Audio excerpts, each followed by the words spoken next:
একটা amazing experience share করি। অনি ভাইয়া শ্রীনগর থেকে গরুর খাঁটি দুধ কিনে নিয়ে আসছিল, যেটা বাসায় আনতে আনতে প্রায় 12:30 একটা বেজে গিয়েছিল। তো আনার পরে দুধ যখন জাল দেওয়া হলো তখন বলক আসার সাথে সাথে দুধটা ফেটে গেল। প্রায় 4.5-5 লিটারের মতো দুধ ছিল। সো আব্বু বললো ফেলে না দিয়ে একটু ভিনেগার মিক্স করে ছানাটা আলাদা করে ফেলি।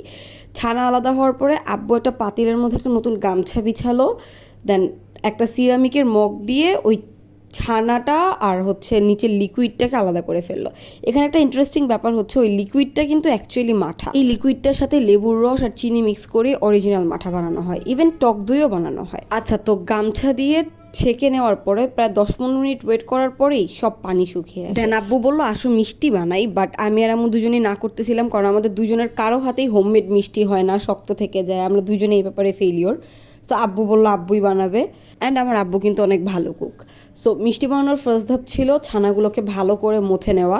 যদি মথা ভালো না হয় তাহলে মিষ্টির শেপই দেওয়া যাবে না, ভেঙে ভেঙে তখনই হাতে চলে আসবে। সো 2 চামচ ময়দা দিয়ে একদম শুকনো হাতে ছানাটা প্রায় 15-20 মিনিট মথে নেওয়ার পরে একদম মসৃণ হয়ে গেল।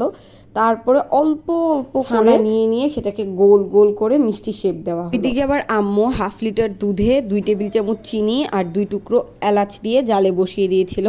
এই মিষ্টির ব্যাপারে আরেকটা ইন্টারেস্টিং কথা বলে, আমরা যখন নর্মালি নাড়ু বা লাড্ডু বানাই তখন আমরা বেশ হাত দিয়ে প্রেস করে করে ওটা শেপ দিতে পারি। এই মিষ্টিগুলাকে একটু প্রেস করলেই না ভেঙে যাচ্ছিল, মানে লেগে লেগে থাকতেছিল না, সেটাকে খুব আলতো হাতে শেপ দেওয়া লাগতেছিল। আমরা মোটামুটি সার্টেন ছিলাম যে দুধে দেওয়ার পরেই মিষ্টি ভেঙে যাবে।